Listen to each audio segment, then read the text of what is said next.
Madali lang ang estratehiya ng Rusya sa Ukraine. Magpadala ng maraming sundalo sa harapan para mapagod at humina ang depensa ng Ukraine. Gagana lang ang estratehiyang yan kung nakakarating ang mga sundalo sa harapan. Hindi ganoon ang nangyari. May pumapatay sa 70% ng sundalong Ruso bago sila makarating sa lugar na kailangan ni Putin na marating nila. Namamatay ang mga sundalong yon bago makaputok dahil pinapatay na sila bago magsimula ang labanan. Ibinunyag lahat ni Yuri Kochinov. Sinabi ng Russian war correspondent at military blogger na karamihan sa sundalong Ruso ay namamatay bago pa makalapit sa posisyong maaari nilang atakihin ng Ukraine sa prente. Idiniklara ni Putinok, isa alang-alang ang mga numerong ito. 80 hanggang 70% ng mga pagkawala ng tauhan ng Russia ay nangyayari na sa yugto pa lang ng pag-abante papunta sa linya ng kontak. Hindi pa mismo sa linya ng kontak, kundi sa paglapit pa lang doon. Dagdag ni Putinok, 8 o 9 sa 10 sundalo. Na sa karaniwan ay 8-5% ay napapatay na sa daan nang hindi pa nakakalaban o nakakakita ng kalaban. Sa ilang salita, ibinunyag ni Kochinok ang kanser sa militar ng Rusya. Mahigit 1.31 milyong sundalong Ruso ang namatay o nasugatan sa digmaan. Marami sa kanila hindi nakita ang kanilang kalaban. Ang mga tauhan ni Putin ay nakikipaglaban sa mga multo. Pinapasugod sa mga lugar na di mararating at minsan tinatapos na lang ang kanilang paghihirap sa likuran nang di man lang lumalaban. Walang silbi ang pagsasanay at paghahanda para sa halos 70% ng tropang Ruso. Nabubuhay lang sila para mamatay sa kalabang di nila nakikita. At minsan, hindi Ukraine ang kalaban. Minsan, ang kalaban ay mas malapit pa sa kanilang tahanan. Bago natin talakayin yon, may kalaban munang nilalabanan ang mga sundalong Ruso mula sa malayo. Malubang pinapahina ng Ukraine ang opensiba ng Rusya ngayong tagsibol, pati na rin ang marami sa mga pag-atake na iniutos ni Putin noon. Dahil halos imposible na para sa Rusya na magsagawa ng malalaking opensiba na dati nilang ginagamit para makakuha ng teritoryo nung simula ng digmaan. Malaki pa rin ang naging pagkalugi ng Rusya sa mga pag-ataking pinagsama ang armor, artilyera at infantry. Pero kahit paano ay umusad sila. Ang mga puwersa ng Rusya ay lumalaban sa kitang kalaban, kaya namatay sila na may pag-asang nakatulong sa kanilang bansa na umabante. Ngayon, hindi na ito nangyayari. Sa isang artikulo noong Pebrero, 2025 ipinaliwanag ng Institute for the Study of War, ISW, kung bakit paulit-ulit na nabigo ang Rusya na talunin ng Ukraine. Dahil sa malaking pagkalugi sa kagamitan, hindi na kayang panatilihin ng Rusya ang mga pag-atake tulad ng sa simula ng digmaan. Noon pa lang, sinabi na ni ISW analyst Christina Harwood na hindi kakayanin ng Rusya ang tuloy-tuloy na digmaan laban sa Ukraine, maliban kung magmomobilisa sila para sa dagdag na tauhan. Wala pang mobilisasyon. Pero tila lalong posible ito habang pinagting ng Ukraine ang estratehiyang kumatay ng hanggang 70% ng sundalong Rusya bago makarating sa harapan. Ang estratehiyang iyon ay batay sa malinaw na katotohanan. Patuloy na umaangkop ang Ukraine habang napipilitan ng Rusya na mapadala ng mas maraming sundalo na hindi naman marating ang mga depensa. Nagbago ng labis ang labanan lampas sa inaasahan ng Rusya. Noong 2022 at 2023, posible pang umatake gamit ang maraming armored na sasakyan. Maraming armored na sasakyan ang nawasak, pero marami pa rin nakabaluting sasakyan ng Rusya at umuusad pa rin sila noon. Noong 2024 pinalitan ng mas maliksing mga sasakyan gaya ng mga motorsiklo ang mga armored na sasakyan. At posible para sa Rusya na umusad sa ganung paraan. Sa 2025, hindi na epektibo ang motorsiklo, pero patuloy pa rin nagpapadala ang Rusya ng sundalo sa kagubatan gamit ang maliliit na grupong sumisingit. Sa puntong yon, sobrang suwerte na ng isang sundalong Ruso kung makarating siya sa kanilang target. Pagsapit ng 2026, karamihan sa kanila ay hindi na nakakarating. Ang dahilan nito ay maring buo din sa dalawang salitang naglalarawan sa nagawa ng Ukraine sa 4 na taon ng digmaan. Kill zone. Habang pinapaunlad ng Ukraine ang drone technology, mas lumalim at naging epektibo ang mga kill zone na dati nang malayo sa harapan. Dinala tayo ng LRT sa kill zone sa ulat noong Marso, 17, at ipinaliwanag na dahil dito, hindi na malinaw kung nasaan pang frontline na susubukang marating ng mga sundalong Ruso sa malaking bahagi ng Ukraine. Ayon sa LRT, ang kill zone ay batay sa layo na naabot ng mga drone. Nung mas maaga pa sa digmaan, nung nakakagawa pa ng pinakamagandang pag-usad ng Rusya, ang mga FPV drone ay kayang lumipad ng mga 57 kilometro lang o 3.1 hanggang 4.3 milya. Delikado pa rin ang kill zone noon, pero mas maikli na ang distansyang tatahakin ng mga sundalong Ruso. Dahil halos walang banta sa likod ng mga Ruso, nakabante pa rin ang puwersa ni Putin. Pagkatapos, may nagbago. Lumakas at mas lumayo ang abot ng mga drone ng Ukraine. Ang dating kill zone na ilang milya lang, ngayon ay malawak ng no man's land sa Ukraine dahil sa patuloy na presensya ng mga drone. Pinalawak ang abot ng FPV drone. Kahit anumang nasa 15 kilometro o 9 na punto, 3 milya mula sa harapan, ay nagiging patibong ng kamatayan para sa mga sundalong Rusya. Lalong lumala ang sitwasyon ng mga sundalong Rusya na magdagdag ang Ukraine ng mid-range na drone noong huling 2025 at simula 2026. Kaya na ngayong tamaan ng mga drone system ng Ukraine ang Rusya nang mas malalim pa sa likuran nito kaysa dati. Sa ilang lugar, nadudulot ng malaking pinsala ang mga drone ng Ukraine hanggang 144 na kilometro o humigit kumulang 70 milya sa likod ng frontline. Ngayon, may dalawang problema ang Rusya. Ang mga taong pinapadala nila sa frontline ay napatay ng FPV drone. Sa likod, namamatay ang mga sundalong Ruso sa kampo at convoy. Sinisira rin ng Ukraine ang mga command at control center at ang linya ng supply at lohistika ng Rusya. Lahat ito dahil nakagawa sila ng mga drone na kayang lumipad ng mas malayo at tumama ng mas malakas kaysa dati sa kahit anong punto ng bigmaan. Dagdag pa ang tuloy-tuloy na pagbabantay mula sa himpapawid. Sa laki ng kill zone ng Ukraine, isipin mong may bulag na bahagi na pwedeng gamitin ng mga sundalo ni Putin. Meron at halos di maiwasan. Pero kaunti lang ang bulag na bahagi dahil sa pagpapalipad ng Ukraine ng salit-salitang mga reconnaissance drone na nagbabantay sa lahat ng nangyayari sa ibaba. Ang mga drone na ito na matalas ang mata ay lumilipad ng sobrang taas kaya hindi na sila makita ng mga sundalong Ruso. Kapag may konting galaw, sundalo man o kagamitan, agad ipinapadala ang video sa drone operators ng Ukraine sa likod ng frontline. Pinapakawalan nila ang sandatang kailangan para alisin ang banta habang tuloy ang pagmamasid ng reconnaissance drone. Pinalalala ng Ukraine ang sitwasyon para sa Russia sa pamamagitan ng biglaang matatalinong kontra-atake. Naiulat din natin ang tagumpay ng Ukraine noong Pebrero kontra-opensiba laban sa Russia. Ayon sa Kyiv Independent, pinalayan ng Ukraine ang humigit kumulang 480 na kilometro kwadrado o mga 185 na milya kwadrado, karamihan sa timog ng bansa, sa pamamagitan ng paglapit ng mga frontlines sa Russia. Gayunpaman, kasing impressive at madalas din nababalita ang mga pag-atake ng Ukraine sa mga puwersang Ruso sa mga lugar na akala ng mga tropa ni Putin ay ligtas.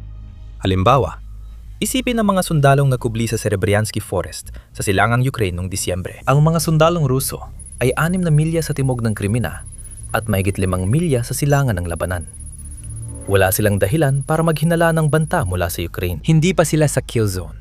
O iyon ang akala nila. Sa isang mahusay na pagsalakay, gamit ang infantry, special forces at maraming drone, winasak ng Ukraine ang malayang posisyon ng mga Ruso. Tinatayang umabot sa 2,000 sundalo ang kabuuang bilang ng mga nasawi sa panig ng Russia. Pinakita ng matinding kontra-atake ng Ukraine na hindi ligtas ang puwersa ng Russia. Malinaw na Ukraine ang sanhi ng karamihan ng pinsala at dahilan kung bakit 70% ng sundalong Russian ay namamatay bago makarating sa harap. May iba pang salikrin na kasali. Ang pinakamalapit na kalaban ng mga puwersa ni Putin ay ang Russia mismo. Ang militar at estratehiya ng bansa ay may papel sa kalagayan ng mga sundalo. Bago tayo magpatuloy, paalala, pinapanood mo ang The Military Show. Kung di ka pa subscribed, pindutin mo ng button na yon. Pag-usapan natin ang estratehiya. Sinubukan ng Rusya na gumawa ng maliliit na pagbabago sa kanilang mga pag-atake, gaya ng nakita natin kanina mula sa mekanisadong mga pag-atake gamit ang motorsiklo, hanggang sa mga pag-atake ng impanterya. Hindi maganda ang mga pagbabagong ito. Bawat isa ay mas napapahina sa Rusya kaysa sa nauna, pero mga pagbabago pa rin ang mga ito. Gayunpaman, ang isang bagay na pare-pareho sa lahat ng ito ay nakikita natin sina Putin at ang kanyang mga inutil na komander na inutosan ng mga kawawang sundalo ng Rusya na kailangan nilang sumulong. Kahit paano man nila gawin o gaano man ang kapalit, kailangan pa ring sumulong ng mga sundalong yon. Itinuturing silang mga tauhang pwedeng itapon at yan, kasing laki ng epekto ng ginagawa ng Ukraine, ang malaking dahilan kung bakit napakarami ang namamatay sa mga kill zone. Habang nagsasalita tayo, sinimula na ng Russia ang opensibang pangtagsibol na maaring magdulot ng pagbagsak ng Donetsk. Ang magagawa lang nila ay itulak ang tropa sa patuloy na lumalawak na patayan sa Ukraine. Ang mga numero mula sa unang buwan ng opensibang pangtagsibol ang nagsasalaysay. Noong Marso, nagtala ang Russia ng 35,351 kaswalti. Ngayon, isipin ang kahulugan nito kaugnay ng rebelasyon ni Kotinok. Sa 35,351 na namatay at nasugatan, hanggang 31,800 at 15 sa kanila ay hindi man nang nakita ang harapan. Namatay sila bago pa man makarating doon. 3,536 na sundalo ng Russia lang ang namatay habang umaatake sa Ukraine, isang estratehikong pagpapakamatay. Kahit maganda ang diskarte ni Putin na gamitin ang dami ng tao ng Russia sa gera ng ubusan laban sa Ukraine, epektibo lang ito kung marami talagang nakakarating sa harap. Hindi yon nangyayari, at ang lubos na kawalan ng kakayahan ng Russia na makaisip ng estratehiya para malampasan ng mga kill zone ng Ukraine ang isa sa mga pangunahing dahilan kung bakit. Ang kakulangan ng kakayahan ng Russia ay nagpapalakas sa tagumpay ng kill zone ng Ukraine, at pati mga sundalo nila ay nabibigla sa ginagawa ng Russia. Kung hindi pinipilit ang mga sundalong iyon sa death march, papunta sa harapang linya na hindi nila maaabot, namamatay pa rin sila sa ibang paraan. Ang mga kaso ng pagpapakamatay at pagbitay ay lalo nang nagiging karaniwan malayo sa likod ng mga linya ng Russia. At pareho nitong pinapahina ang lakas tao na kailangan ni Putin para maging epektibo ang mga sunod-sunod na pag-atake na inuutos niya. Ang mga kwento tungkol sa mga sundalong Ruso na nagpapakamatay ay lalo nang nagiging karaniwan. At minsan, ang mga pagpapakamatay na yon ay sinasamahan pa ng pagdadamay ng iba. Noong Oktubre 2025, iniulat ng Moscow Times na may sundalong Ruso na binaril ang kapwa sundalo at pagkatapos ay nagpakamatay. Nangyari ito sa Moscow region at nagpapakita ng kawalang pag-asa na dulot ng kalupitan ng militar ng Russia sa mga pinipilit lumaban.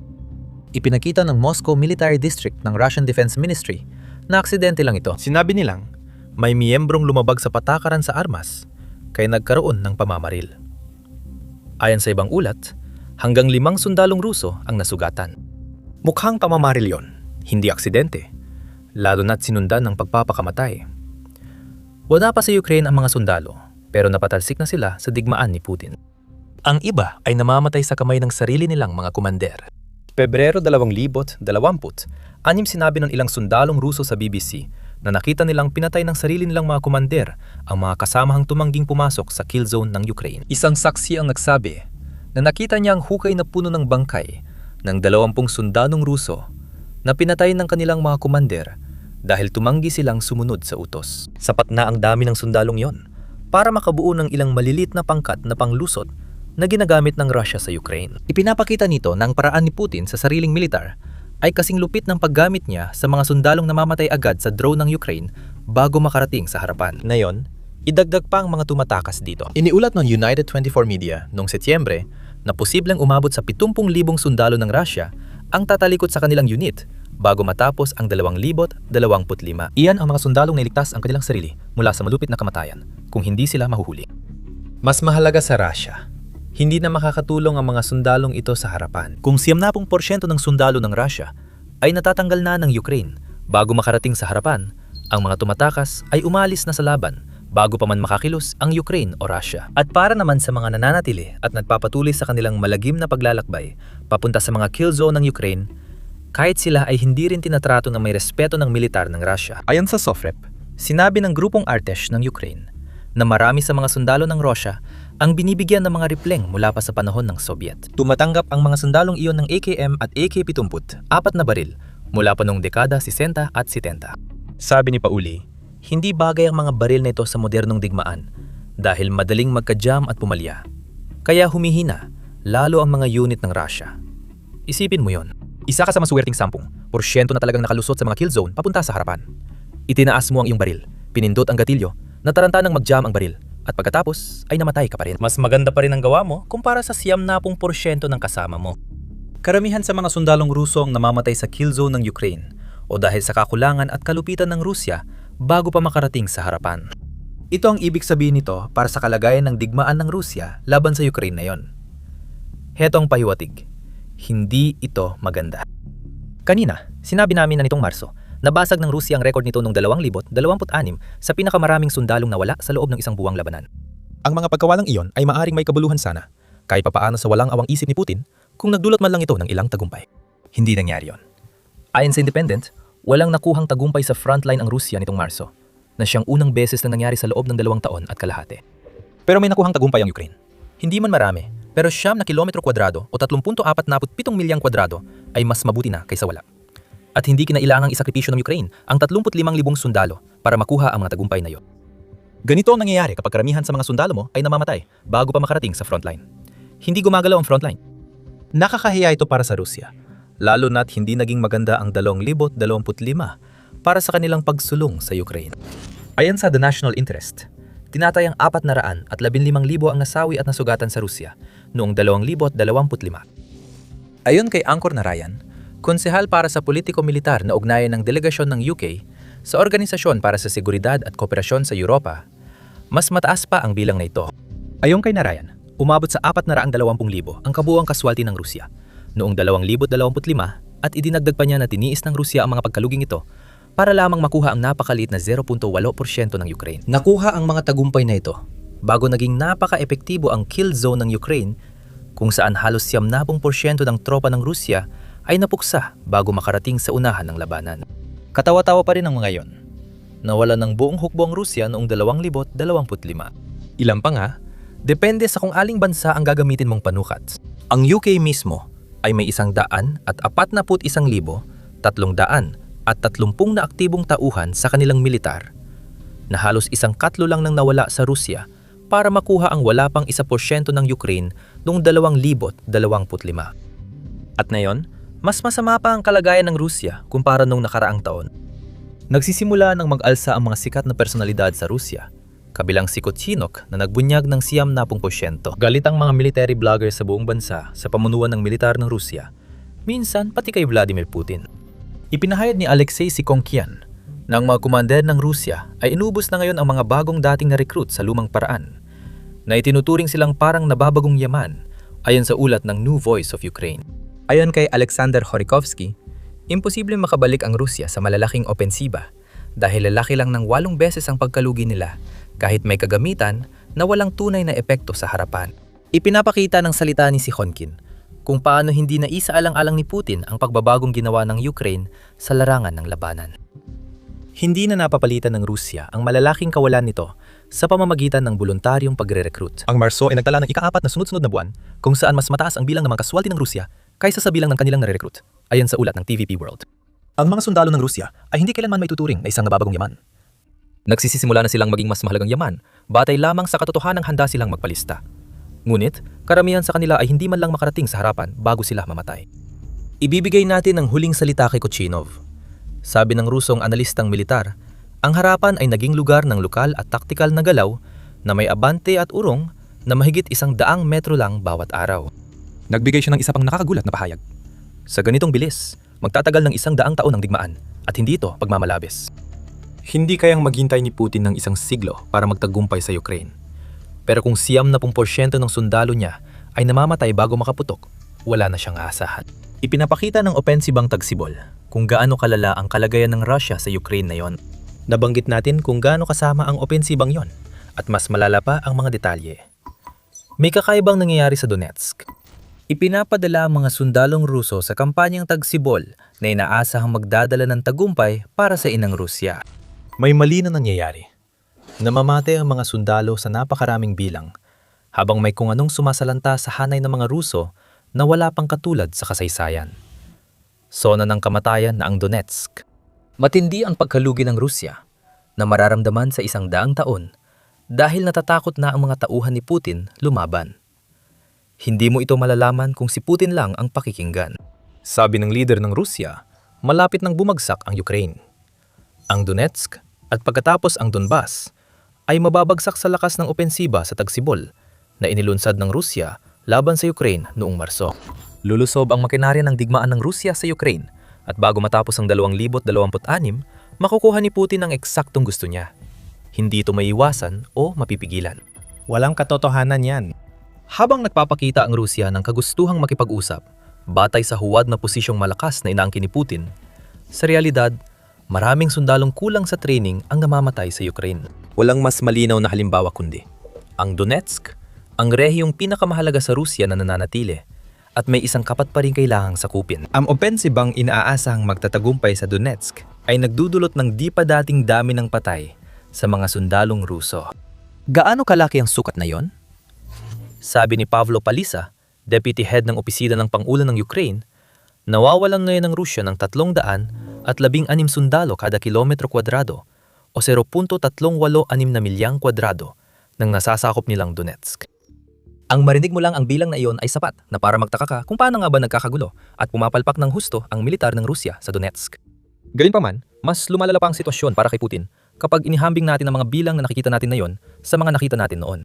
Isang taon na ang nakalipas.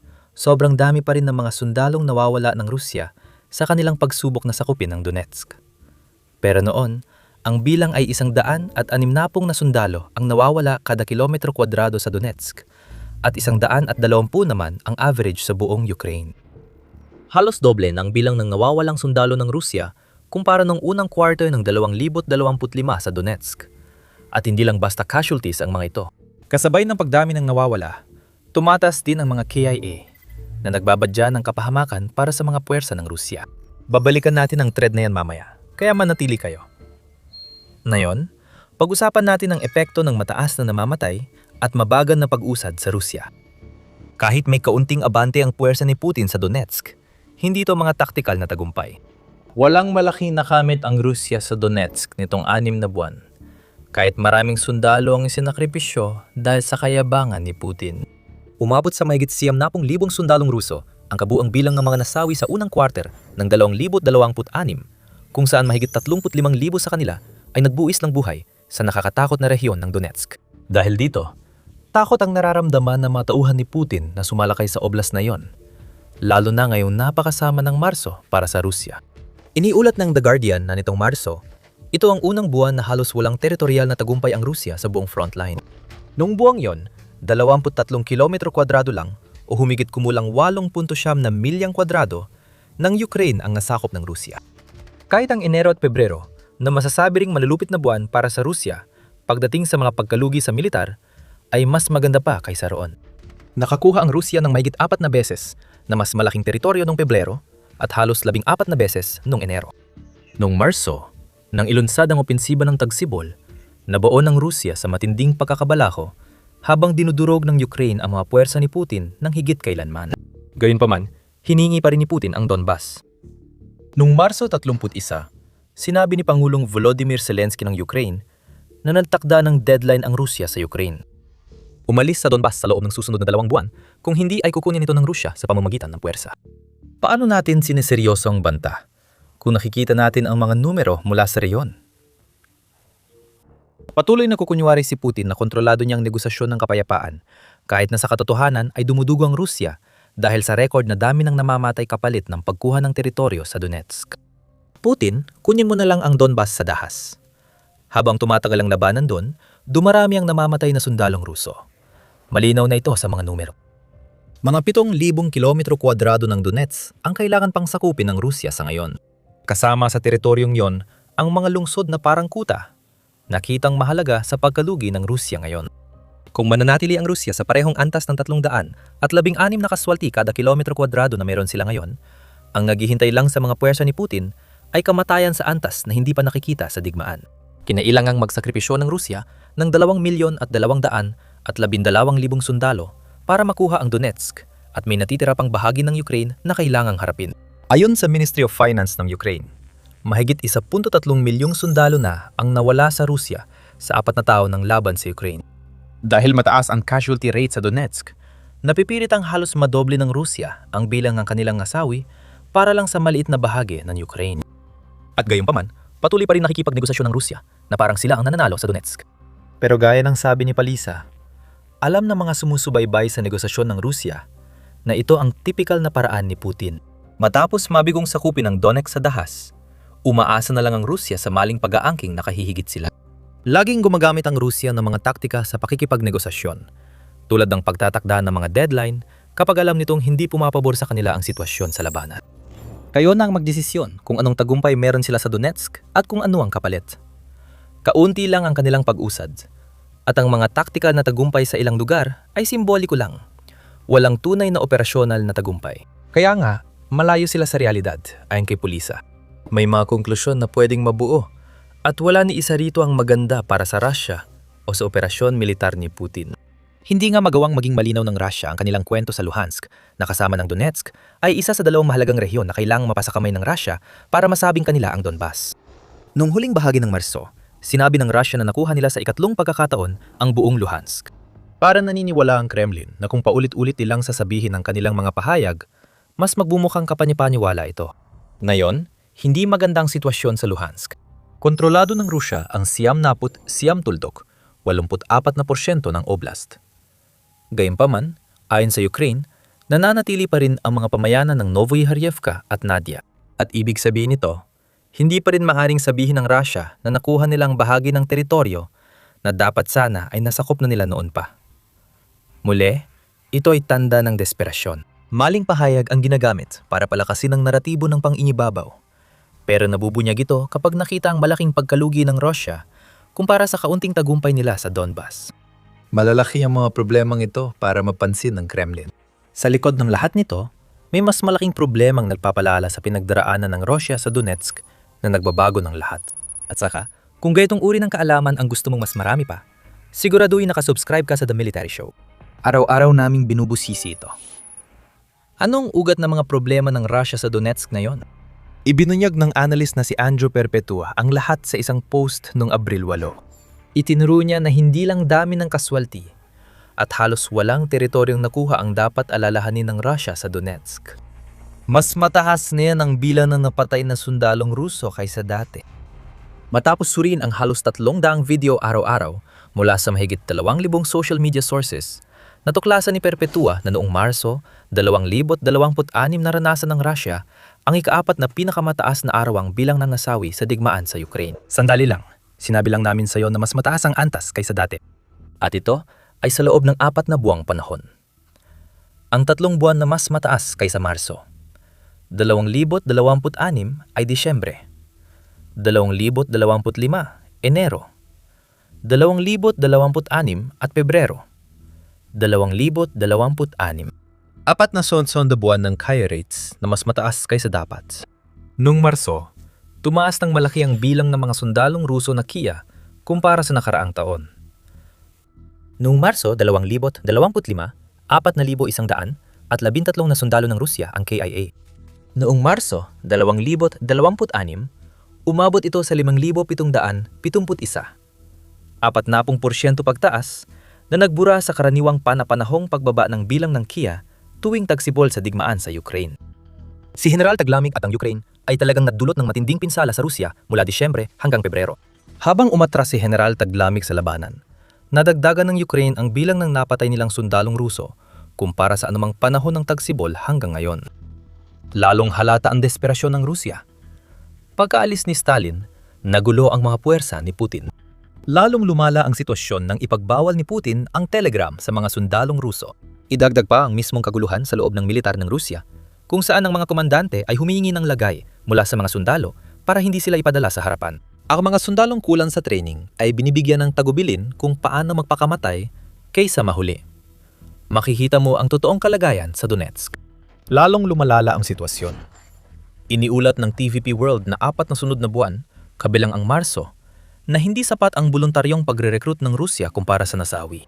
Matapos mabasag ng Ukraine ang partikular na limitasyong yon noong Disyembre 2025 sa pagitan ng Enero at Marso 2026, ay nawala ng Rusya ng 85,000 sundalo, habang 80,456 lang ang kanilang na-recruit.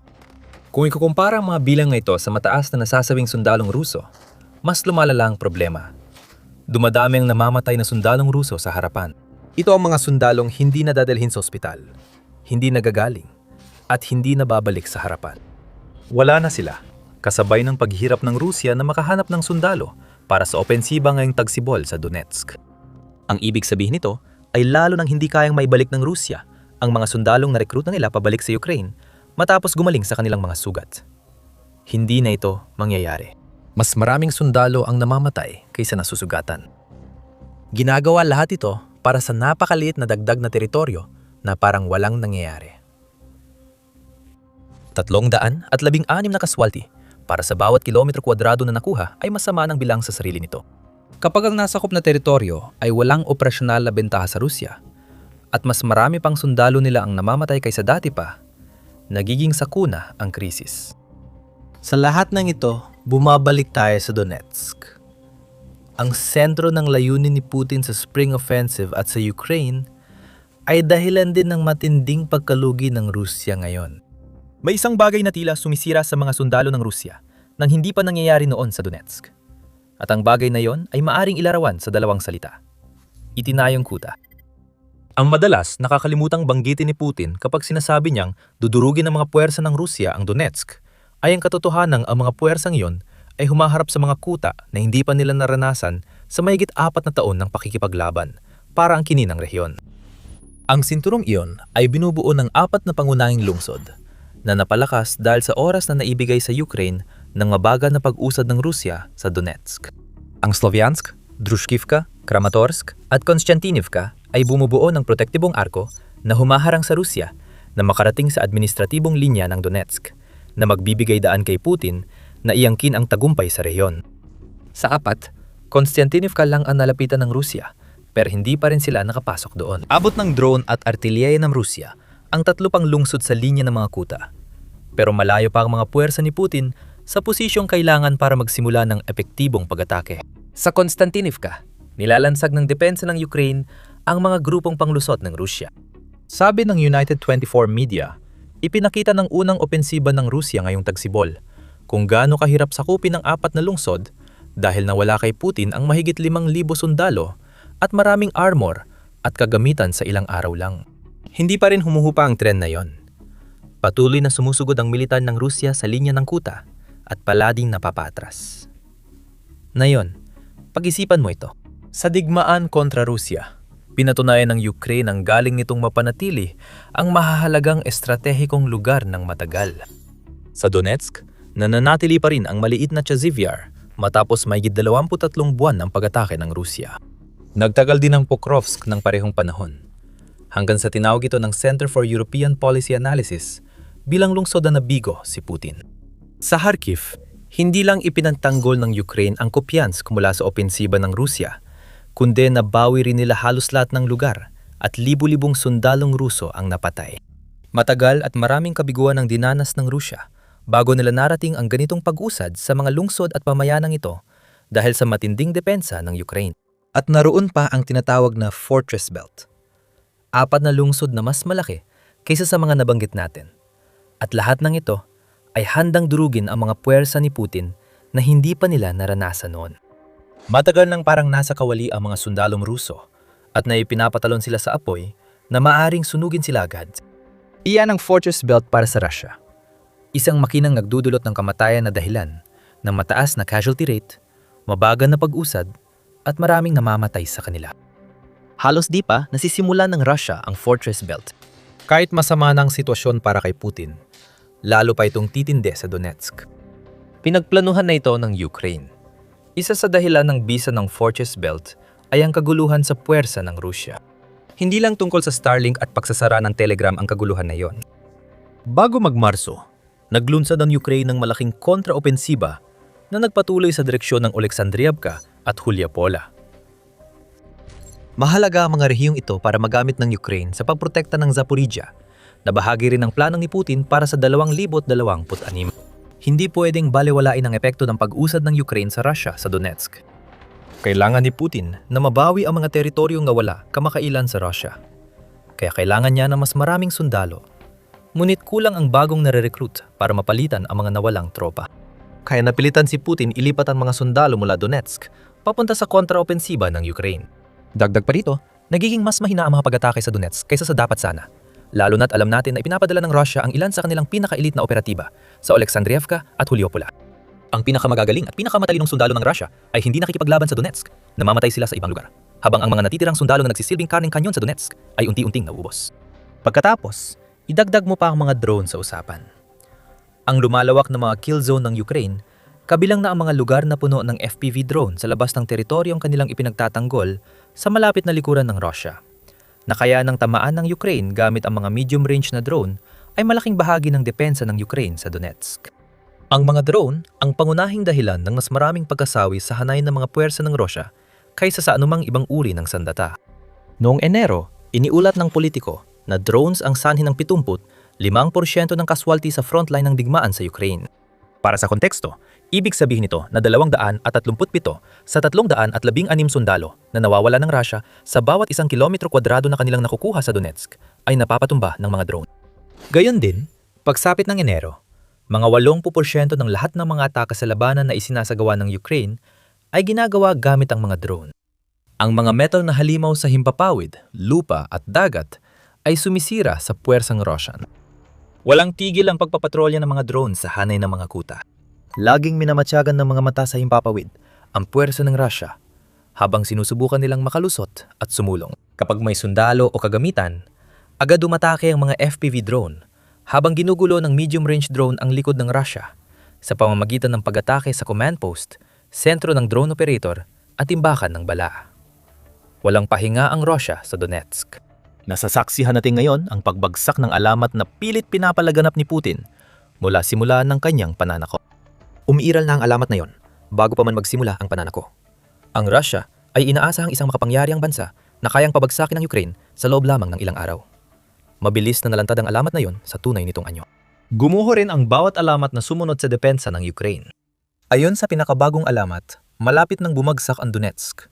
Kaya kampante ang Russia na igit ang pag-atras ng puwersa ng Ukraine mula Donbas bago matapos ang Mayo. Lahat ng tinalakay natin sa video na ito ay nagpapakita kung bakit nabunyag ang alamat na yon. Hindi pa tiyak ang tagumpay ng Russia sa Donetsk. Mas marami ng sundalo ang nawawala sa hukbo ni Putin kaysa dati at kapalit ng mga pagkaluging iyon ay kakarampot na teritoryo lang. Nananatiling banta ang mobilisasyon sa Russia. Ngunit ayaw ito ni Putin. Alam niya na magdudulot ng pagtutol ang mobilisasyon dahil magtatanong ang mga tao sa Russia kung bakit ang madaling panalo ay tumagal ng 4 na taon at kailangan pa ng mga reserbang ayaw lumaban. Ayon kay Palisa, matagal ng palihim na nagmomobilisa ang Russia. Pero para sa normal na mobilisasyon, may kulang ang Russia para maisa katuparan ito. Ang pinakamahalagang bagay, sa tingin ko, ay isang ideya na dapat magbuklod sa lipunan at magbigay katwiran sa pangangailangan ng ganitong mga aksyon, ayon kay Palisa. Wala ang ideyang iyon sa Russia. Walang pagkakaisa. Mas marami pa ang nawawala sa populasyon kaysa inaakala dahil lang sa kagustuhan ng isang baliw na tiyakin ang pamana niya bago mamatay. Malaking problema na kay Putin ang Donetsk. Kung hindi siya kikilos, ang kabiguan niyang sakupin ng rehiyong yon ang maiiwang pamana niya. Kahit matagal nang patay si Putin at humaharap ang Russia sa epekto ng digmaan. Maaring magdulot ang tagsibol na opensiba ng pagbagsak ng Russia, hindi Ukraine. Kita mo na ang ilang dahilan. Ito sana ang simula ng opensibang magwawakas sa lahat ng ito. Sa wakas, maghahanda si Putin para kontrolin ang Donbas. Pero hindi ito nangyari gaya ng inaasahan niya. Nagtataranta at nagtatakbuhan ang mga Ruso bago sila mahabol ng Ukraine. Libo-libo ang namatay sa pinakamatinding araw ng pagkasawi sa Russia ngayong taon. Mumultuhin siya nito habang buhay kung may kaluluwa siya. Pangit ang simula ng spring offensive ng Russia at Ukraine ang dahilan nito. Noong nakaraang linggo, tumaas ang mga kaswalti ng Russia. Hindi rin nagkataon, ito rin ang linggo nang sinimula ng Russia ang malaking spring at summer offensive na inaasahang tutulong kay Putin sa sakupin ng Donetsk Fortress Belt. Mahalaga ang hanay ng mga lungsod na iyon para sa Russia kung nais nitong makuha ang Donetsk. Sa Hilaga naroon ang Sloviansk at Kramatorsk na ayon sa Institute for the Study of War or ISW ay nagsisilbing dalawang pangunahing sentro ng lohistika. Nakikipaglaban ang puwersa ng Ukraine sa Donetsk habang nasa timog ang Konstantinivka, Drushkivka at Olekyevo-Drushkivka. Magkakasama, bumubuo ang mga lungsod na ito ng isang matibay na linya ng mga kuta na mahigit isang dekada ng pinalalakas ng Ukraine. Kailangang pabagsakin ni Putin ang mga lungsod na ito para makuha ang Donetsk. Ang tagsibol ng 2026 ang inaasahang magiging panimulang punto. Iniulat ng punong komandante ng militar ng Ukraine na si Alexander Syrskyi ang malaking pagtaas ng sagupaan sa mga linyang ito sa loob ng 4 na araw simulang Marso 17 sa Telegram. Sa loob ng 4 na araw ng linggong ito, mula Marso 17 hanggang 2026, tumaas ang tindi ng opensibang aksyon ng kalaban. Paliwanag ni Syrskyi bago niya idinagdag. Sinubukan ng kalaban na pasukin ang mga depensibong pormasyon ng ating mga tropa sa ilang mahahalagang direksyon ng sabay-sabay. Matitinding labanan ang naganap sa buong linya ng labanan. Sa kabuuan, nagsagawa ang kalaban ng 619 na opensibang aksyon sa loob ng 4 na araw na ito. Sa 619 opensibang aksyon sa 4 na araw, mahigit 150 kada araw, iisiping may malalaking tagumpay ang Russia. Ngunit hindi iyon nangyari.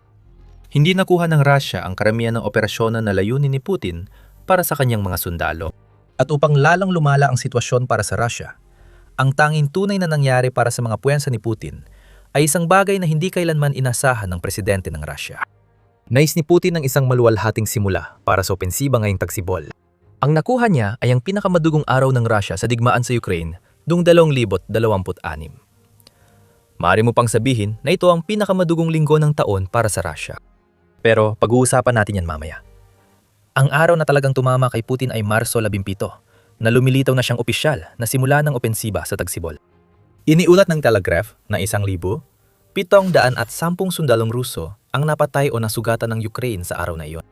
Nawalan din ng Russia ng napakaraming kagamitan, kung saan 29 sa kanilang mga sistemang artilyeri ang napasabog, pati na rin ang 230 sa kanilang mga sasakyan at tangke ng gasolina.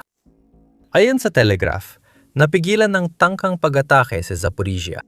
Bukod pa rito, nagkaroon ng malaking tagumpay ang puwersa ng Ukraine na gumagamit ng unmanned systems. 900 sa mga napatay o nasugatang sundalo ay tinamaan ng mga drone ng Ukraine.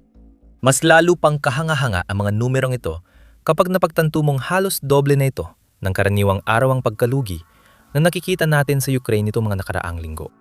Ayon sa Independent, nawawala ng Russia ng mga 700 hanggang 900 sundalo sa karaniwan bawat araw hanggang Marso 17. Pagkatapos, umabot agad sa mahigit 1,700 ang bilang. Ito ang pinakamalinaw na palatandaan na nagsimula ng opensiba ng Russia ngayong tagsibol. Hindi bagong taktika o bagong estratehiya ang nagbibigay sa atin ng mga palatandaan.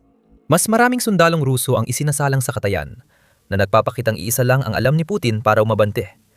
Magpadala ng mas marami pang sundalong itinatapon lang sa kamatayan at mas marami ring mamamatay. Hindi dapat ganito ang isang matagumpay na opensiba. Baka aliwin na lang ni Putin ng sarili na isang araw lang yon. Oo, masama talagang araw na yon para sa Rusya. Kakilakilabot pa nga. Halos bawat sundalong ipinadala ng Rusya laban sa Ukraine ay bumalik na sugatan o nasa kabaong. Pero sigurado, yun ang pinakamasama para sa Rusya. At ang sakripisyo ng napakaraming tauhan ni Putin ay maghahanda sana ng daan para sa malalim na paglusob na kailangan ng Rusya para masimulan ang kanilang spring offensive ng malakas. Hindi rin yon nangyari. Ayon kay Siersky, nabigo ang Rusya na makamit ang karamihan o lahat ng layunin nila sa unang linggo ng spring offensive. At tungkol naman sa bilang ng mga namatay, patuloy lang itong tumataas. Sa pagitan ng Marso 17 at 19, ibinunyag ni Siersky na nawala ng Rusya ng nakakagulat na 4,000, 800 at 40 sundalo na napatay, nasugatan o na-neutralize sa iba pang paraan. Nawalan si Putin ng halos 5,000 tropa sa loob ng 3 araw. At ang ibig sabihin nito ay may average na higit sa 1,000 at 600 sundalo ang lalagas bawat araw. Maaring Marso 17 ang pinakamadugong araw ng taon sa Russia. Ngunit hindi rin nalalayo ang Marso 18 at 19. Ayon kay Siersky, nawalan ng Russia ng 8,710 sundalo at napakaraming kagamitang militar at mga sandata sa isang linggo laban sa Ukraine. Para sa Russia, inaasahang magbibigay ng pagkakataon ang unti-unting pagkatunaw ng taglamig sa Ukraine. Ngunit ang naging epekto lang nito sa mga sundalo ni Putin ay mas maraming kamatayan na hindi pa nila naranasan ngayong 2026. Ang tanging kaaliwan ni Putin ay nang magsimulang kumantay ang pagkalugi ng Russia matapos ang 3 araw ng bangungot. Ayon sa TVP World, nawawalan ng Russia ng halos 1,000 sundalo araw-araw. Sa mga pagkalugi nito sa loob ng 24 na oras, bago ang Marso 22 na umabot sa 900 at 40 na tauhan, 3 air defense system, 3 tangke at 1 military helicopter na siyang pangalawang chopper na nawala sa Marso 21 at 22. 1,000 na lang kada araw ngayon, Putin. Kapag nagpatuloy ang Russia sa ganitong bilis, mawawalan sila sa 1 taon ng bilang na katumbas ng karamihan sa mga makabagong hukbo. Muli, sa ikatlong sunod na taon, kung isasantabi ang pangmutya, ang pagkalugi ng Russia ay hindi rin biglang nangyari. Maraming paghahanda ang Ukraine para sa spring offensive, kaya mabilis nilang kinalo ang mga puwersa ng Russia na hindi inasahan ni Putin. Ipapaliwanag namin ng eksakto kung paano nagagawa ng Ukraine ang lahat ng ito sa ilang sandali. Bago yon, sulit na pagmasdan ng mas malapitan ng spring offensive ng Russia at kung ano ang inaasahan ni Putin na makamit sa pamamagitan ng pagsasakripisyo na mas marami pa niyang mga sundalo sa giyera sa Ukraine na parang gilingan ng karne. Nabanggit na ang pagtulak ni Putin sa Donetsk Fortress Belt na siyang pangunahing layunin ng operasyon ng Russia. Tandaan na ang pagbibigay ng Donbas, kung saan ang Donetsk ang huling natitirang bahagi, ay ang pangunahing hinihingi ni Putin sa mga usapang pangkapayapaan kasama ang Ukraine. Gusto ng leader ng Russia ang teritoryong ito. Kailangan niya ito kung gusto niyang makabuo ng kahit anong kwento na ang maikling, espesyal na operasyong militar na dapat ay magpabagsak sa Ukraine sa loob lang ng ilang araw ay maaring magmukhang kahit papaano ay tagumpay. Gayunpaman, nais ng Russia ituloy ang mas malalim na pagsulong sa timog Ukraine at naghahanda itong gawin ito sa dulo ng 2025. Kaya tinangkang umabante ng Russia sa Zaporizhia Front noong Marso 17, araw ng kanilang pinakamalaking pagkalugi. Kailangan ding lampasan ng Russia ang Pokrovsk Front. Kahit halos makuha na nila ang lungsod ng Pokrovsk, naantala pa rin ang mga puwersa ni Putin sa direksyon ng nayon ng Roshina at hindi rin matatag ang kontrol nila sa mga kalapit na pamayanan. Kung di nila malampasan ang Pokrovsk Axis, kulang sa lakas ang pagtulak patungo sa Fortress Belt na kailangan ni Putin para umusad. At iyan ang dahilan kung bakit nakakaroon ng mga sitwasyon tulad ng nakita natin noong Marso 17 at sa mga sumunod na araw. Lubusang nabigo ang Russia na ihanda ang daan para makamit ang gusto ni Putin na makamit ng kanyang militar sa opensiba sa Tagsibol at Taginit. Malaking dahilan nito ay natutunan ng Ukraine kontrahin ang bawat galaw ng Russia. Ano ang mga hakbang na panlaban na yon? Susurin pa natin ng mas malalim kung ano ang ginawa ng Ukraine, kabilang na ang malaking hakbang na ginawa nila nung mas maaga sa taon na sumira sa lahat ng plano ni Putin sa ilang sandali. Pero bago tayo lumalim, isang mabilis na paalala na pinapanood mo ang The Military Show. Kung hindi ka pa nakakapag-subscribe, na yun na ang tamang panahon para pindutin ang button para hindi mo mamiss ang alinman sa aming mga video. May tatlong pangunahing hakbang ang Ukraine sa depensa laban sa opensiba ng Russia sa Tagsibol na nagdulot ng malaking pagkalugi sa mga puwersa ni Putin at may isang malaking bagay na nagpabago sa takbo ng lahat ng plano ni Putin. Bago tayo mag-focus sa pinakamahalagang bagay, silipin muna natin ang tatlong sanhi ng pagkalugi. Ayon sa Kyiv Post, sinabi mismo ni Siersky na dahil sa laki ng pag-atake ng Russia, napilitan ng Ukraine gumamit ng bagong asymmetric na paraan ng labanan.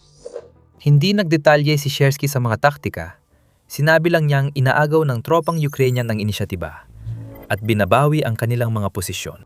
Base pa lang doon, posible nating sabihing tinutukoy ng punong komandante ng Ukraine ang search and destroy tactics na gamit ng Ukraine kamakailan para hanapin at alisin ang mga Russian infiltrators na nagtatangkang magtayo ng depensa sa teritoryo ng Ukraine.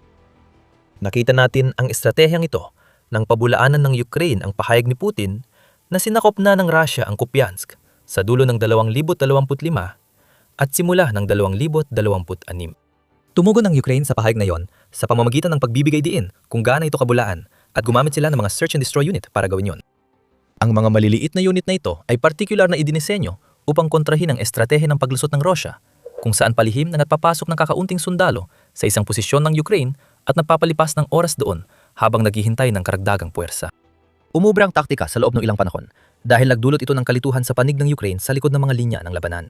Gamit ang Search and Destroy Squad, lumalaban ng Ukraine gamit ang kaparehong taktika. Tinutumbasan nila ang maliit na unit ng Russia gamit ang sariling maliliit na squad at drone operators para matukoy ang mga sumisingit na Ruso. Kapag natukoy, inihihiwalay at tinatanggal ang mga sumisingit na yon. Kaya gumuho ang anumang marupok na kontrol na inaangkin ng Russia sa teritoryo ng Ukraine. Malamang bahagi ang Search and Destroy group ng hakbang ng Ukraine para pigilan ang spring offensive bago magsimula. Samahan niyo kami hanggang sa dulo ng video at ipapaliwanag pa namin ng mas detalyado. Gumamit ang Ukraine ng Seek and Destroy unit bilang matagumpay na estratehiya. Ngunit hindi lang ito ang sandatang nagdulot ng malaking pinsala sa Russia mula Marso 17. Ang deep strike strategy ng Ukraine ay naging mahalagang bahagi rin habang pinalalakas ng bansa ang mga pag-atake nito laban sa Russia, parehong sa mismong Russia at sa mga okupadong teritoryo, sa buong 2026. Noong Marso 9, naglunsad ang Ukraine ng record na 754 na drone laban sa mga posisyon ng Russia sa isang araw, na malinaw na halimbawa ng pagpapaigting na ito. Ayon sa Militany, sinabi ng Ministry of Defense ng Russia na nawasak nilang 621 drone. Pero ibig sabihin nito, mahigit 100 pa rin ang siguradong nakarating sa kanilang mga target sa mga rehiyon mula sa sinakop na Crimea at mga border oblast ng Bryansk at Belgorod hanggang sa malalim na bahagi ng Russia na halos umabot na sa Moscow.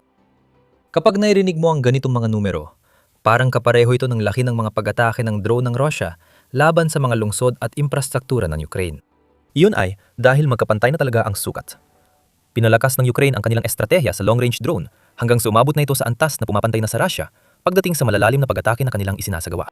Ayon sa Forbes, mas malalim na ngayon ang long-range na pag-atake ng Ukraine kaysa dati. Ang pag-usbong ng Flamingo drone missile hybrid ay naglagay sa Ukraine sa posisyon kung saan kaya nitong magpakawala ng napakalaking lakas ng apoy sa mga target na malalim sa loob ng Russia. Noong Pebrero, 20 nagpadala ang Ukraine ng Flamingo sa isang missile factory ng Russia sa Votkinsk.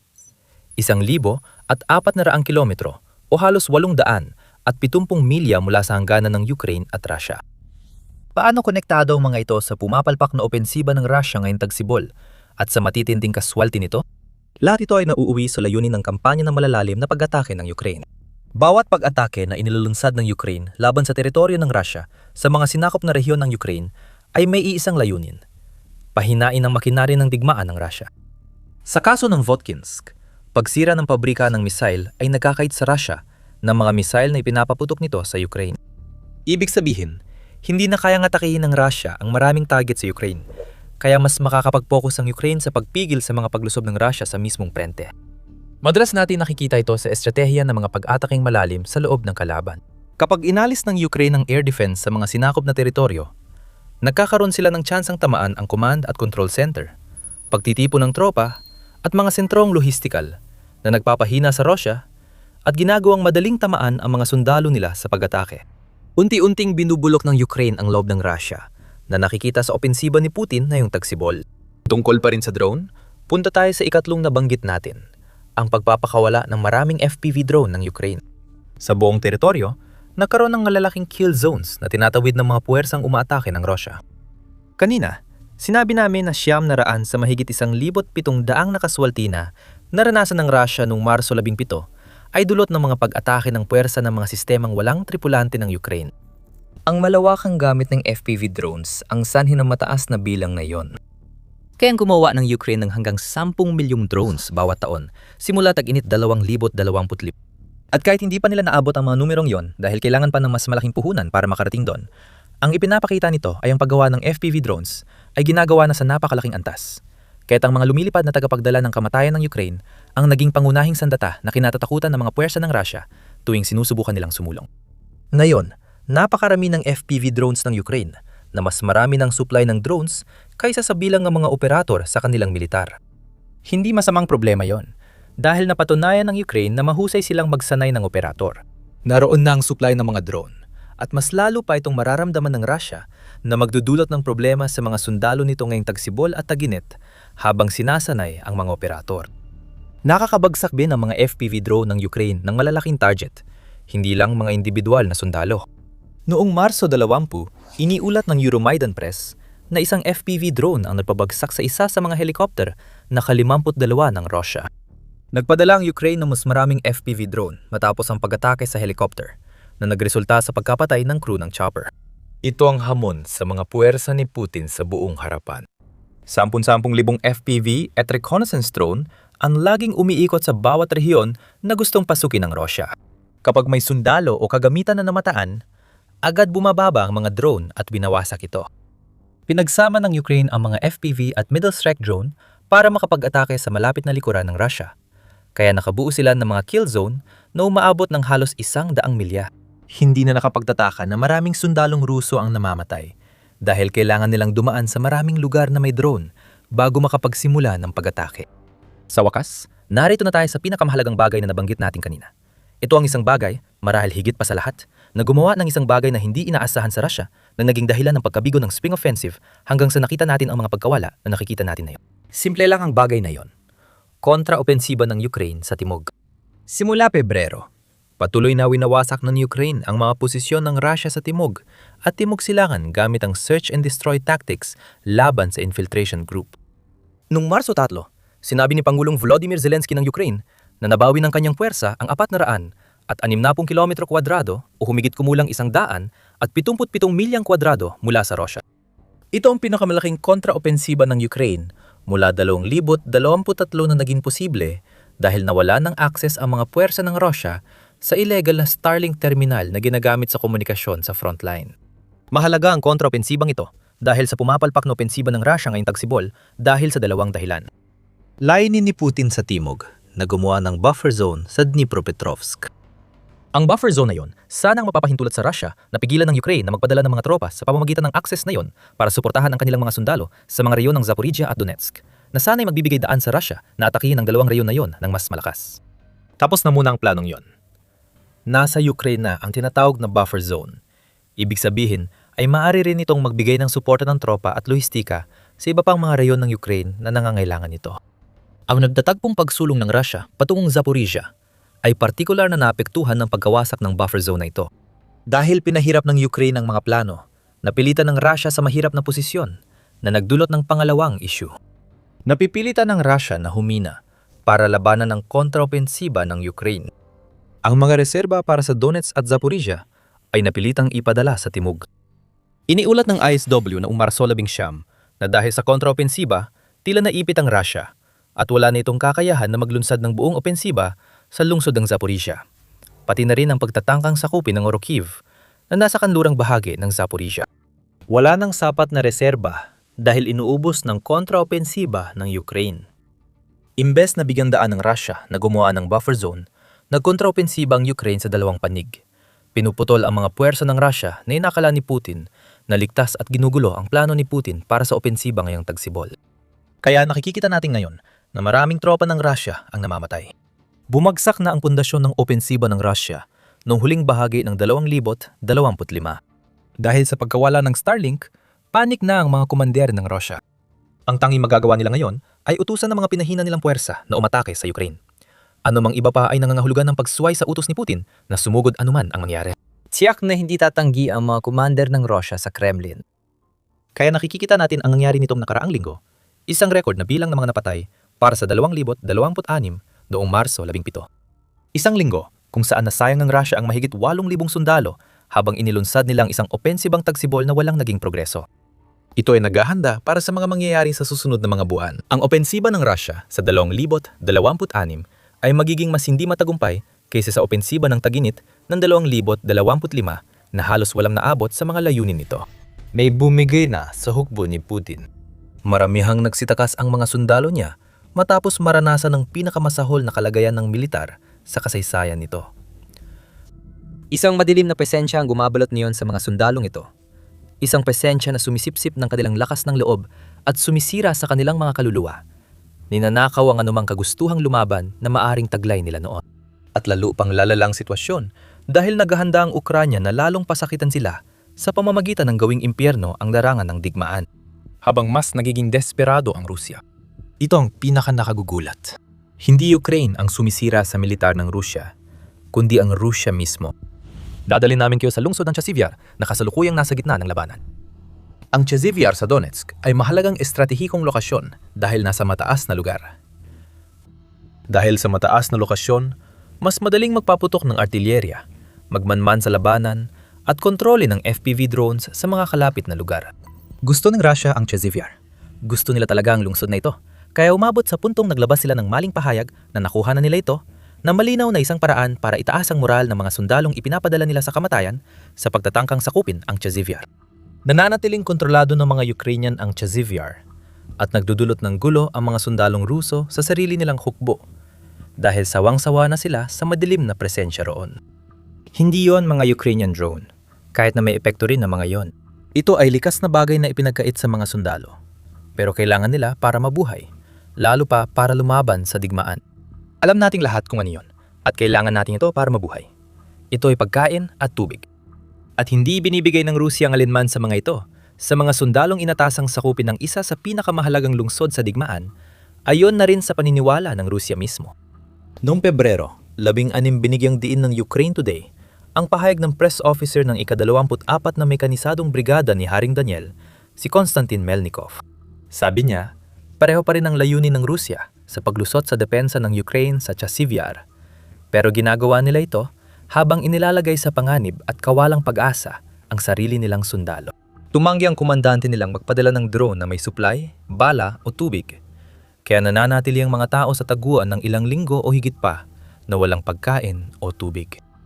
Bagong estratehiya ng Rusya, pinapatay ang puwersa ni Putin. Ang plano ay magpadala ng maliliit na unit ng paglusot. Madalas ay 2 o 3 sundalo lang sa likod ng frontline para makapwesto sa likuran ng mga Ukrainian. Hindi nandoon ang mga sundalong yon para makipaglaban. Maliban sa ilang ambush, kailangan lang nilang magtago at hintayin ang backup na mas maraming sundalo at posibleng armor para palakihin ang butas sa depensa ng Ukraine. Epektibo ang estratehiyang ito para payagan ng Russia na maling iangkin na nakasakop sila ng teritoryo para sa propaganda. Ngunit umaasa rin ito na magtatago ang mga infiltrator ng ilang araw o linggo. At para gumana yon, maaring kailanganin lang ng mga sundalong yon ang mga pangunahing pangangailangan na kailangan ng lahat ng tao para mabuhay, kahit na walang mga drone na palaging umiikot sa ibabaw ng kanilang mga ulo. Ipinagkakait ng Russia sa sarili nilang mga sundalo ang mga pangunahing pangangailangan ito at nakakaroon ito ng epekto, gaya ng paliwanag ni Melnikov. Minsan, sumusuko ang iba dahil di na nila kaya. Nahuhuli rin ng tropa natin ang kalaban sa kontraopensiba. Ayon sa Ukraine Today, 8 gutom na sundalong Ruso ang nahuli ng ika-24 na brigada sa loob ng isang linggo bago Pebrero 16, bukod sa 60 na patay at 40 na sugatan. Ngayon, ang pinakamalaking kalaban ng mga sundalong Ruso ay hindi ng Ukraine, kundi ang sariling bansa nilang walang pakialam. Para sa mga matagal nang nakamasid sa Ukraine o Russia, hindi na nakakagulat ang kawalang pakialam ni Putin sa mga taong ginagamit niya para sa kanyang mga layunin sa digmaan. Ang kawalang pakialam na yon ay bumabalik kay Putin at siya ngayon ang napapahamak, gaya ng makikita mo kung patuloy kang manonood. Gayunpaman, hindi naman ito bago sa Russia. Ang kakulangan sa pagkain, tubig at iba pang supply ay hindi isang pagkakamali, kundi bahagi na talaga ng sistema. Ilang linggo lang bago ang ulat ng Ukraine Today, inilabas ng pangunahing direktorat ng intelihensya ng Ukraine o HUR ang isang audio recording sa kanilang YouTube channel na nagpapakita ng isang sundalong Ruso na naglalahad ng mga kondisyon na naranasan niya mula sa sarili niyang bansa. Ikinuwento ng sundalo na ang kanyang uniforme ay nakalaylay na lang sa kanya ngayon na parang nakasabit sa hanger. Bakit? Malnutrisyon. Hindi kami kumakain o umiinom. Kapag tumagilid ako, di mo na ako makikita. Reklamo ng sundalo na nagsabing halos tumigil na ang pagdadala ng pagkain sa kanilang unit. Ito ang militar ng Rusya sa ika-21 siglo. Pero kamangha-mangha, hindi rin naman sigurado na mas magiging maginhawa ang buhay ng sundalong yon kung uwi siya sa kanilang bayan. Batay sa ulat ng Medusa noong Nobyembre, isa sa 9 na residente ng Russia ay walang akses sa malinis na inuming tubig. May pinakamalalaking reserba ng tubig tabang ang Rusya sa mundo. Hindi rin nakatulong ang isang programang nagkakalaga ng $2.5 bilyong na idinisenyo para mapakinabangan ang potensya ng mga reserbang yon. Malamang, dahil kailangan pang gumastos ng mas malaki ng Rusya para matulungan ang mga tao nito at mas pinipili ni Putin na gastusan ang kanyang palpak na pananakop. Hindi nga kayang ayusin ng Rusya ang tubig para sa ika-9 na bahagi ng populasyon nito. Para sa konteksto, ang populasyon ng Rusya ay nasa 143.5 milyon. Ibig sabihin, mga 16 na milyon sa mga mamamayan nito ang walang malinis na inuming tubig. Bakit magpapadala si Putin ng pagkain na tubig sa frontlines kung hindi niya inaayos ang problema sa sarili niyang bansa? Ang mga sundalong Ruso na sumusubok sakupin ng Ukraine ay magtatanong sa sarili ng tanong na yon, habang naiintindihan nilang ang kanilang bansa, ang madilim na presensyang nakaamba sa ibabaw nila. Hindi na lang banta ang presensyang yon. Nilamon na nito ang mga sundalong Ruso bilang patunay na hindi lang pagkain at tubig ang ipinagkakait ni Putin at ng mga kasabot niya. Kahit ang pinakapangunahing kagamitan na kailangan ng isang sundalo para magsagawa ng isang infantry assault ay naubos na. Noong Nobyembre, iniulat ng Telegraph na maraming sundalong umaatake sa Liman. Donetsk ay ipinapadala sa opensiba na walang helmet o body armor. Ayon kay Deputy Commander na ika-2 Mekanisadong Batalyon ng Ukraine, Igor Komok, ito ay bagong trend noon. Ibinunyag niya na 4 lang sa huling 20 assault group sa Liman noong kanyang ulat ang may helmet. Para sa mga sumusubaybay sa bahay, umaabot ito sa 80% ng mga naiulat na Russian assault group na wala ang isa sa pinakapangunahing kagamitan militar na dapat sana ay mayroon sila. Mas malala pa ang ibang sundalong Ruso. Ayon sa The Express noong Disyembre, hindi binibigyan ng Russia ng medyas at salawa lang ilang sundalo, at hindi ito galing sa Ukraine. Sinabi ng Russian military blogger na si Yuri Podolyaka, "Namamangha ako ngayon at hindi ko talaga maintindihan kung paano. Pero matapos ang 3.5 taon ng digmaan, hindi pa rin ba kayang bigyan ng sentral na pamahalaan ang ating hukbo ng medyas at salawal?" Tandaan, asset talaga ng Kremlin si Podolyaka. Isang lalaking ipinanganak sa Ukraine na ngayon ay mahalaga sa disinformation war ng Russia laban sa bansa. Kung siya na mismo ang nagsasabi ng hirap ng supply sa puwersa ni Putin, ibig sabihin napakasama na talagang lagay. Masasabi namin ang kawalang pakialam nito ay nangangahulugan na higit pa sa ilang sundalong Ruso ang nakakaramdam ng matinding takot na parang may madilim na kayumanging bakas na nabubuo sa kanilang pantalon. Pero wala naman silang suot na salawal. At mahirap makabuo ng ganong klaseng bakas kung hindi ka naman pinapakain. Makikita natin dito ang recipe ng malawakang pagkawasak ng mga sundalong Ruso na ginagamit ng Ukraine gaya ng makikita mo sa dulo ng video. Isa rin itong recipe para sa pagsuko ng napakaraming sundalo, gaya ng ipinahiwatig ni Melnikov sa kanyang mga komento tungkol sa nangyayari sa Chasivyar. Ang 8 bihag ng Ukraine sa linggong iyon ay dagdag sa rekord na dami ng mga sundalong Ruso na sumusuko, na para bang puting bandila na lang ang natitira sa kanila. Batay sa ulat ng United 44 Media, noong katapusan ng 2025, higit 10,000 sundalong Ruso ang nabihag ng Ukraine mula simula ng pananakop ni Putin. Ang bilang na yan mula sa punong tanggapan ng koordinasyon ng Ukraine para sa pagtrato sa mga bihag ng digmaan ay hindi nagsasabi ng lahat. Ayon sa parehong grupo, ang 2025 taon kung kailan naitala ang pinakamaraming bilang ng pagsuko sa digmaan hanggang ngayon. Karaniwan, 60 hanggang 90 sundalong Ruso ang sumusuko sa Ukraine bawat linggo at umabot sa 350 noong isang linggo ng Agosto, 2024. Mas maraming sundalong Ruso ang nahuhuli ng Ukraine kaysa sa dami ng sundalong Ukrainyano na nahuhuli ng Russia simula Hunyo 2023 at hindi na ito mababaliktad ng Kremlin. Ang dahilan ay ang Kremlin at ang madilim nitong presensya ay nagbibigay ng maraming dahilan sa mga sumusukong Ruso para hayaan ang kanilang sarili na madakip. Karamihan sa mga sundalong ito ay naengganyong sumali dahil sa malaking bayad, hindi dahil gusto nilang makipaglaban. Ngayon, dumarating silang walang pagkain, tubig, helmet, armor o medyas. Pero inaasahan pa rin ni Putin na lalaban sila. Kaya natural lang na sumuko sila. Imbes na ayusin ang mga problemang nagdulot ng kahihiyan sa kasalukuyang militar ng Russia, mas pinaparusahan ng Russia ang mga sundalong gustong sumuko na nahuhuli nila. Iniulat ng United 24 Media na ilan sa mga sundalong nagtangkang sumuko sa ika-24 na brigada sa Chasivyar ay binaril. Hindi ng Ukraine, kundi ng mga Russian FPV drone na siyang tumarget sa kanila, kahit nakitang-kita ng mga operator ng drone na naglalakad ang kanilang mga kasamahan na nakataas ang mga kamay bilang pagsuko. Ito ay kaguluhan. Sinisira ng hukbo ng Russia ang sarili dahil sa walang tigil na utos ni Putin. Tulad ng makikita mo, ang pagkawasak ng sarili niyang mga tao dahil sa nakamamatay na kombinasyon ng kakulangan sa supply at pagnanais ni Putin na mamuhay sa isang mundong pantasya kung saan makapangyarihan sa lahat ang Russia ay nagtutulak sa kanya sa desperadong hakbang. Bago tayo magpatuloy, nanonood ka ng The Military Show. Kung hindi ka pa na nakakapag-subscribe, na yan na ang tamang panahon. Kaya ang desperasyon ni Putin. Ano na ang hitsura nito ngayon?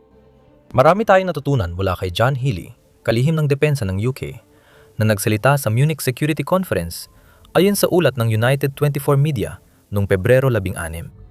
Sabi ni Healey, desperado ng Russia, kaya nagre-recruit na sila ng sundalo mula sa malalayang lugar para palakasin ang humihinang hukbo. Kailangan nilang gawin yon. Kahit pigilan ni Putin, bumabalik pa rin ang balita sa bansa at ang mga sundalong nagkukwento ng kakulangan ng suporta ng Russia ay apektado ang pagre-recruit. Mas marami ng sundalong nawawala sa Russia kaysa sa kaya nilang mapakilos. Noong Enero, 9,000 mas kaunti ang na-recruit ng Russia kaysa sa bilang ng mga sundalong nawala sa kanila laban sa Ukraine. Patunay ng seryosong problema ni Putin sa pagkuha ng mga taong kayang suhulan, lokohin o pilitin niyang lumaban. Sa totoo, wala dito ang dapat ikagulat based sa natutunan natin. Kapag ipinadala mo ang mga sundalong gutom, uhaw at walang helmet o medyas sa labanan, giniginaw at nagiging mahina at madaling tamaan sila ng mga drone ng Ukraine. Ayon kay Healey, umabot sa 17,000 sundalo mula Hilagang Korea ang nakikipaglaban para sa Rusya sa Ukraine na nagpapakita ng malaking pag-asa sa mga dayuhang tropa. Ang mga sundalong ito, tulad ng marami pang ibang dayuhang tropa ng Rusya, ay kadalasang nire-recruit gamit ang maling mga dahilan at pinipilit sa ilalim ng matinding presyon nang hindi nila namamalayan na sila ay itatalaga sa gilingan ng karne ng Rusya sa harapan ng Ukraine, ayon kay Healey sa Munich. Nag-ulat si Bloomberg sa parehong kumperensya at ayon kay Mikhailo Fedorov, ministro ng depensa ng Ukraine, mahina ang pagre-recruit ng Rusya, hindi lang noong Enero. Sa nakaraang 2 buwan, mas maraming sundalo ang napatay ng Ukraine kaysa kayang i-recruit ng Rusya. Hindi lang mga sundalong Hilagang Koreano ang nililinlang ng Rusya para mamatay sa Ukraine. Ayon kay Bloomberg, libo-libo ang dumadagsa mula sa Pakistan, India, Nigeria, Senegal at Cuba. Marami ang nakakaranas ng kasinungalingan at panlilinlang tulad ng mga sundalong Hilagang Koreano ng Rusya. Nang hako ang Kremlin, malamang tungkol sa mga work visa at posibleng pagkamamamayan para makuha nila ang tinatawag na mga sundalo na sa totoo'y mga tao lang na pumunta sa Rusya na umaasang makakapagsimula ng bagong buhay para sa kanilang sarili. Imbes Pinapadala sila ni Putin sa Ukraine para mamatay kasama ng pababang bilang ng mga totoong Ruso sa militar. Nagulat ang CNN at France 24 tungkol sa penomenong ito ng mga dayuhang mandirigma. Naunang naglabas ang CNN ng artikulo noong Nobyembre na nagsiulat ng panlilinlang at panunuhol ng Russia para kumuha ng mga dayuhang lalaban sa Ukraine. Kaunti lang ang iniulat nila dahil may ebidensya ng 200 dayuhan mula sa 37 bansa na nakikipaglaban. Ang ebidensyang mula sa nahuli ng Ukraine ay napapakitang posibleng libo-libo o 10-10 libong hindi Ruso ang lumalaban sa digmaang ayaw ng ipaglaban ng mga mamamayang Ruso. Ang pagbanggit sa 37 bansa ay nagpapahiwatig din ng ilang nabanggit natin ay simula pa lang ng mas malaki pang bilang. Hindi sinasadya, nagbigay ng mga tao ang Kenya, Nepal, Tajikistan at iba pa para sa digmaan ni Putin. Sa South Africa, inimbestigahan noong Nobyembre matapos makatanggap ng tawag ng saklolo ang mga awtoridad mula sa 17 lalaking napilitang lumaban sa Donbas matapos pumunta sa Russia. Ayon sa France, 24 malaki ang papel ng Wagner Mercenary Group sa pamimilit sa mga dayuhang mandirigma na sumali sa labanan sa Ukraine.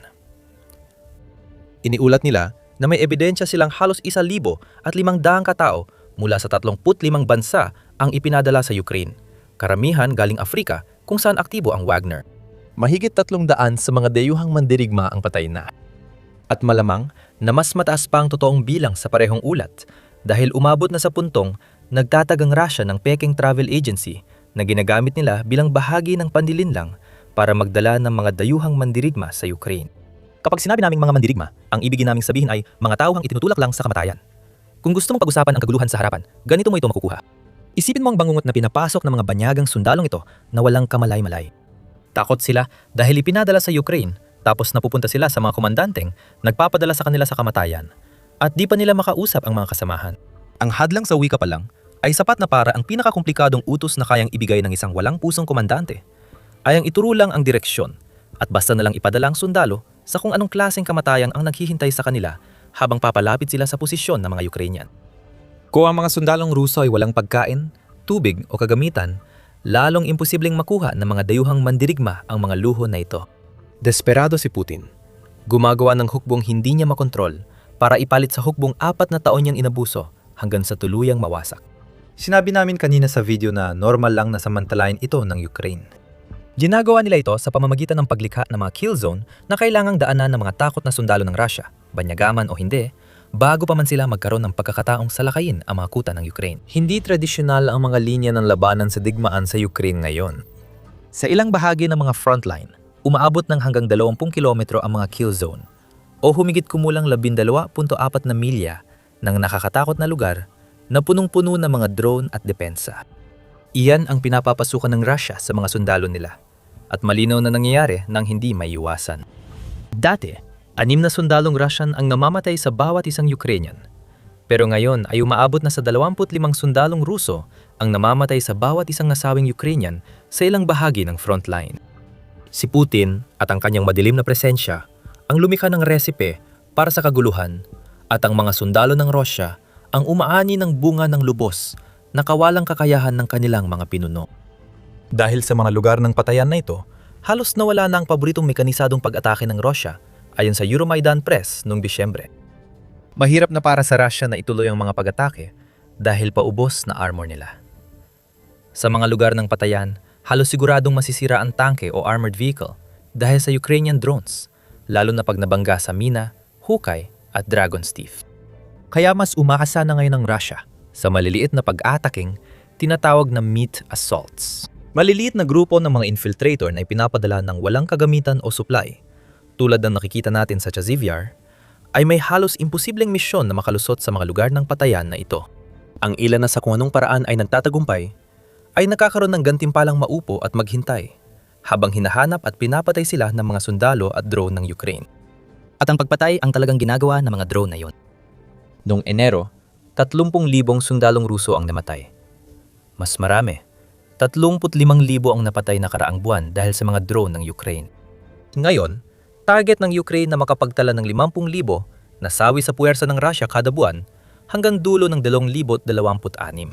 Ipinapakita ng kaguluhan na nilikha ni Putin sa kanyang militar na malamang na makamit ang layunin.